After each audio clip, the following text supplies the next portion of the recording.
Hi everyone, welcome to Bat Thrift Crazy. I'm Joanne. So today in this video I want to show you the area where I am going to be working on my shade garden. It's in the back of my house and I'll show it to you instead of trying to explain it to you. There was previously an overgrowth of ivy back here and a very large, probably 8-foot boxwood shrub that the gentleman who does my lawn took down for me and cleared out most of the ivy. You're going to see there's still a lot of work that has to be done on it. But you know, you got to start somewhere, so I thought I would take you along with me as I am working on this project. So let me go ahead and get started showing you what I have done so far and let you know the plans that I have for this shade garden area. Then stay tuned to the end of the video where I'm going to work on one small little project that I'm going to incorporate into the garden. I hope you're going to enjoy it. So let me show you the area where I'm going to be putting the shade garden. It's going to be a little noisy because the air conditioner is going. Oh, well, thank you. Here is a bin of plants that I brought back from my sister's house up in Pennsylvania. You can see some of them here have already died.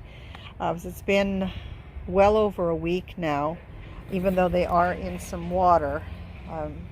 These are some that I found along the side of the house in a natural area.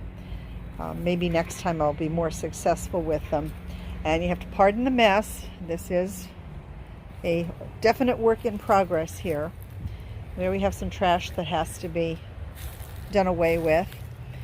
And this right here underneath is an actual walkway that I had put in some time ago. So I just have to uncover that. And that runs out not too far here. I forget where it actually ends. So it'll be a surprise when I dig that up. I put this garden hose here to help remind me how much of this area is pretty much shaded all during the day. So all back here is shaded almost throughout the day. The garden hose is scattered. It's not defined, but pretty much scattered right here is where the sun will stop. I have a few ferns that I picked up at Lowe's in the clearance. I have a few more pieces of ivy that have to be pulled up, and then a lot of just leftover things that have to be cleared out. The two red chairs right up here, that's where they are going to stay. This little chair right here, he has to be moved somewhere. But I did want to give you an idea of what the space is going to look like to start off with. So that is it. Eventually, my hopes is that the garden is going to spread down to here. And in this area, I would like to plant some maybe butterfly bushes, something that's going to attract some butterflies, hummingbirds, that sort of thing. And then even right there, I do have a canvas swing that I can put up. What I would like to find on Craigslist or perhaps Facebook Marketplace is a swing frame, just the frame without the swing, that I can hang that piece from. I had thought about maybe putting something up between these two pine trees, but in the long run for myself it might be easier if I were able to just find a swing frame that I can hang that from. So this is going to take me a while, no doubt, but that's going to be the start of it. I wanted to show you the groundwork before I got started doing any kind of planting or placing of any of the fun things that I got for the garden.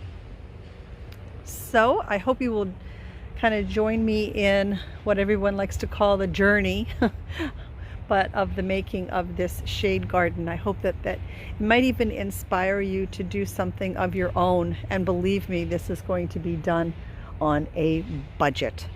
So stay tuned for some more. So here's my first project for the shade garden. I picked up this pair of wooden shoes at my favorite thrift store, Retails, for $5, and I plan on turning them into a set of planters. And you could see here they had on one shoe a tulip that was carved in, and on the other one was someone's name. I have already spackled in the name because I didn't want to keep the name of the person on the planter. This is well dried now for quite a long time, and what I want to do here is just sand this down enough so that the edges lie flat, so that when I run my finger around the edge of the area that I have filled in, it's going to be smooth. And when I'm all finished with this, it didn't come out quite as good as I had wanted it to.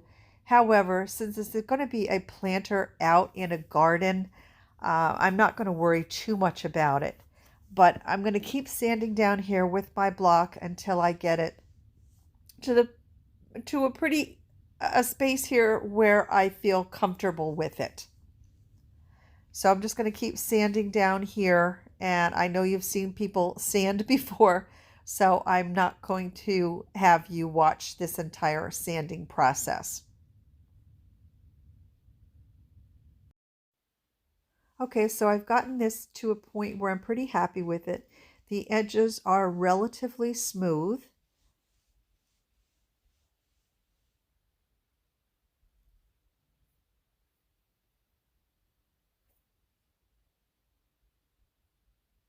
So next I'm going to apply, well, first actually I'm going to wipe off any of that dust that accumulated from the sanding. Peel off the price sticker here, and then apply 2 to 3 coats of a Waverly chalk paint. I was anticipating this taking 3 coats of paint, and I was very pleasantly surprised when it only took a total of 2. And I'm showing you that tulip there on the side that I'm going to be filling in with some markers. I ended up choosing a brown, a green, and I think kind of a purpley blue. Now when I use this chalk paint, I don't like to dip my brush directly into the bottle itself. I like to pour the paint out into another container and dip my paintbrush into that separate container. Now I opted when I was painting this shoe to not paint the bottom and not paint a majority of the interior of the shoe.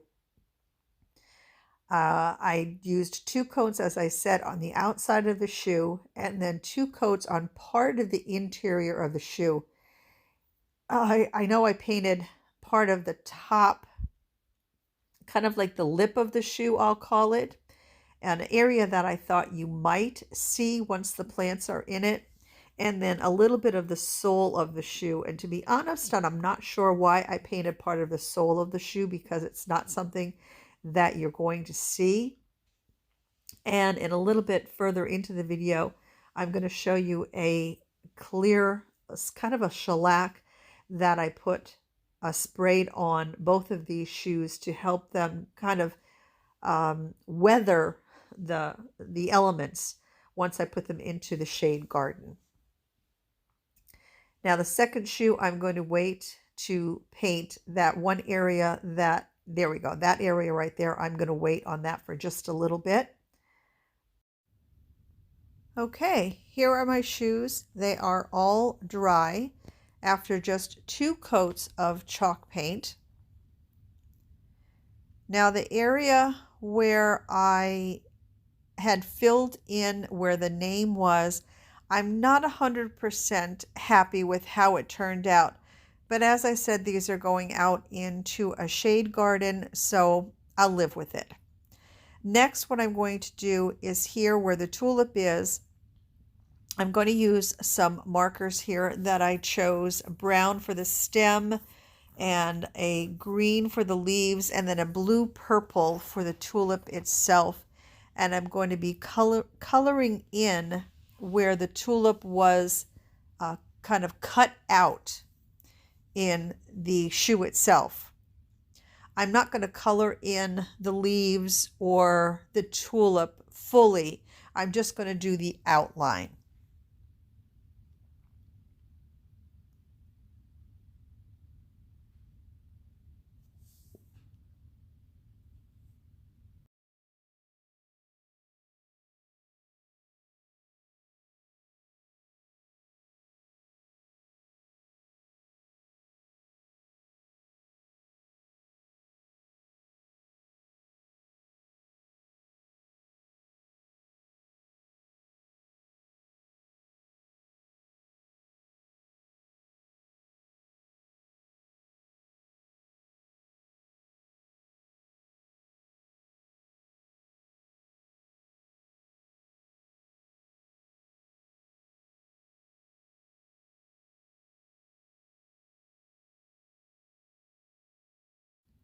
And believe it or not, I did speed that process up for you a bit.